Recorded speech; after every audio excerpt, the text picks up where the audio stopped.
Been a couple weeks since the Switch 2's come out, right? 2 weeks. Oh my god. It's been fun. It's been fun.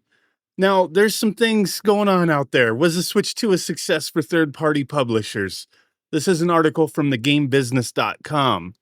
And I don't know about you, but did I get any third-party games? Yeah, I got a couple. Cyberpunk 2077. It's a nice port. It's a nice port.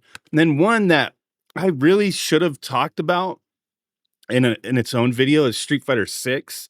I had a credit through a Video Game Plus or something, VGP, uh, and I had to use it for something, so I bought this out of curiosity with this game key card nonsense. And this is actually worse than a game key card. I just have to say that. Street Fighter 6 is worse than a game key card because it's not just a game key card, it's a game key card with a download code. So once you use that download code, that damn game key card is actually not what's fully advertised on this box right here. I mean, I didn't know all that buying the game, but that's my own fault. I'm not blaming anybody. It does say that like on the back of the box. It doesn't say that on the front of the box though. I don't know. I could have done more research on that before I bought it, but it is what it is. I hate that. I hate that when it's a code in a box and it's a game key card. That's stupid, dude. That's stupid. But Switch 2 success for third-party publishers. Switch 2 is huge, like they say here. 3.5 million consoles sold in just like it was like 3 or 4 days. I did a video talking about that. Fastest selling game machine in history. And it's still pumping out, man. When these stores get like a restock, they sell out pretty quick. And we know, as according to them as well, that Mario Kart World, this little fella right here, like had to be like the biggest selling game. Everybody like who bought the Switch 2 for anything else but Mario Kart World? I'm sure there was, few who were like, I'm gonna get it for the prospect of other games. Like I don't care about Mario Kart, maybe, some people, but I'm sure a good number bought it for this, right? They had to have something new to play. So that was obviously the biggest selling game, and there was a bundle with it. And all these other third-party games. There's an interesting thing they mentioned in here that I completely forgot about because it's been so long since the Switch came out. Because I was thinking, oh, when the Switch 1 came out, there was such an abundance of games. There really wasn't. They say the Switch 1 only launched with 5 physical games. And I had to cross-reference that. I'm like, are they making that up? No, it's true. Like the launch games was Breath of the Wild, 1-2 Switch, Just Dance, Skylanders, and Super Bomberman R. And the launch games that I bought, yeah, like I had to look at it. It was Breath of the Wild and Super Bomberman R. Like there's games that came out like shortly after, but that was what was available at launch. Switch 2 had a wider selection with 13 physical games available, but a lot of them were game key cards. So they have some stats up here. 62% of Switch 2 physical game sales in the US were from first party games, excluding the Switch, the Mario Kart bundle, right?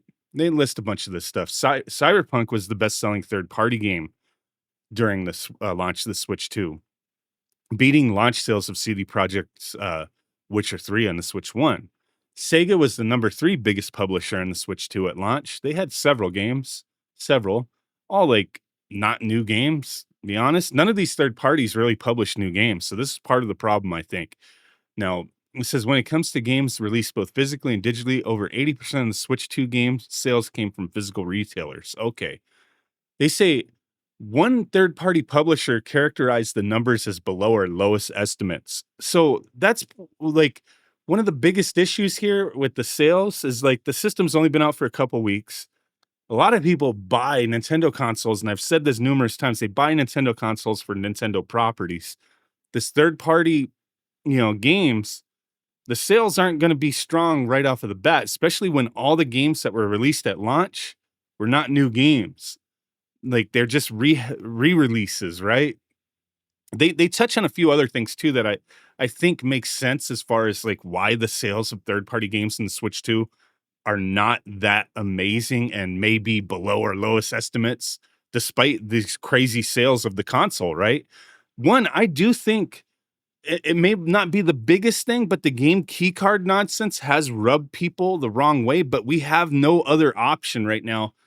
And it's hard to like this crap. I hate the download code with the fucking key card. that's I hate that. This DLC, years 1 and 2 should just be part of it.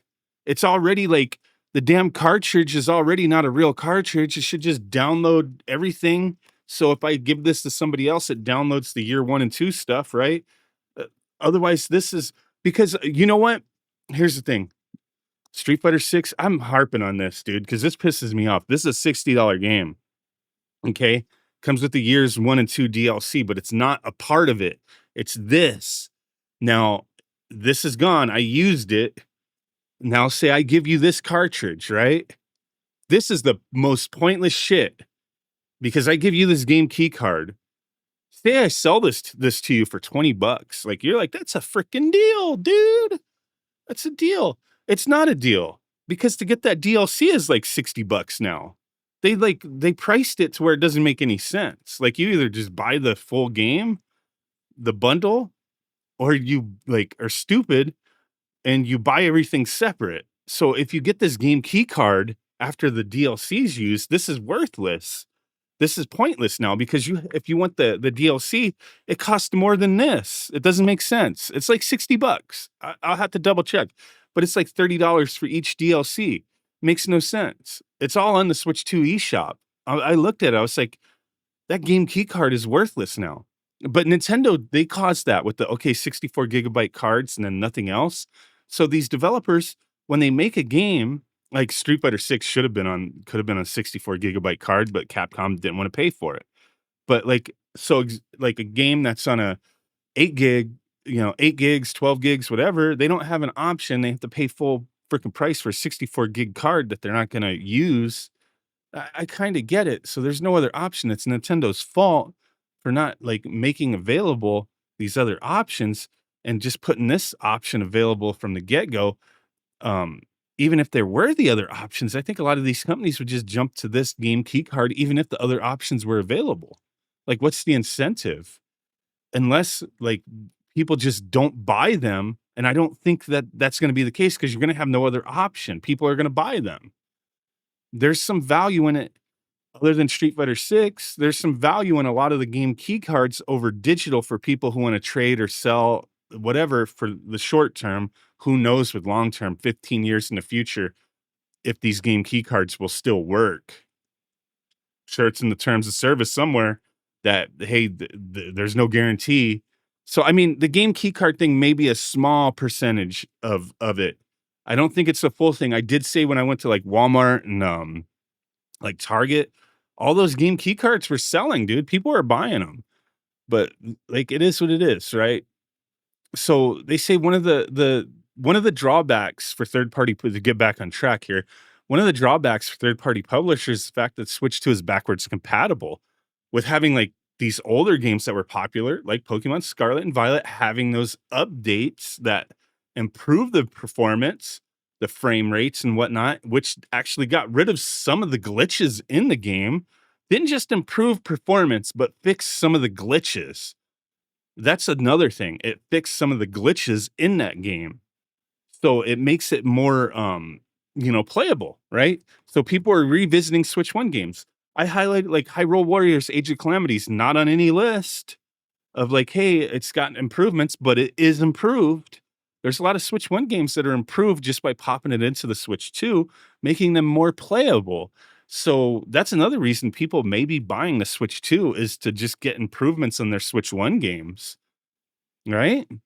So they may be playing the crap out of Mario Kart World, then jumping back to Switch 1 games and not touching these third-party games because nothing honestly, like what is there? The third-party games, Street Fighter 6, Hogwarts Legacy, Cyberpunk, these are all games that have been out.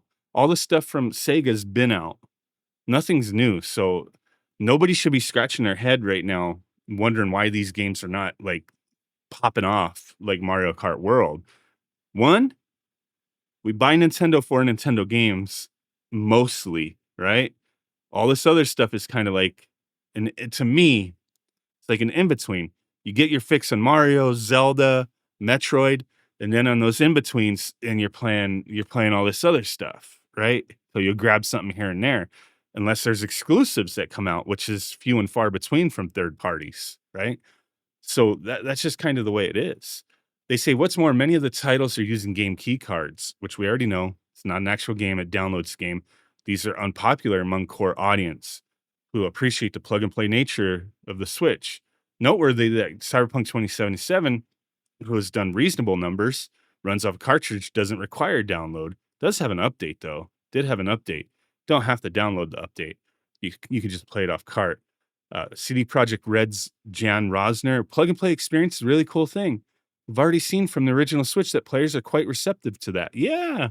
So there is going to be a percentage who just bypass game key cards. That's what all these companies are going to.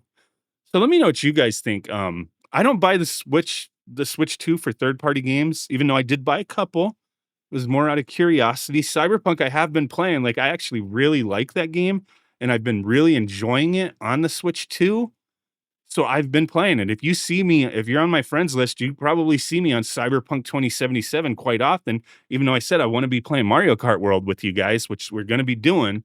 We're going to be jumping on there, but I've been on Cyberpunk quite a bit. It's a game I'm replaying and having a lot of fun playing, but it's more about these the first party games. So yeah, there you go. That's our video for the day. Thanks for watching. Let me know what you think. Bye.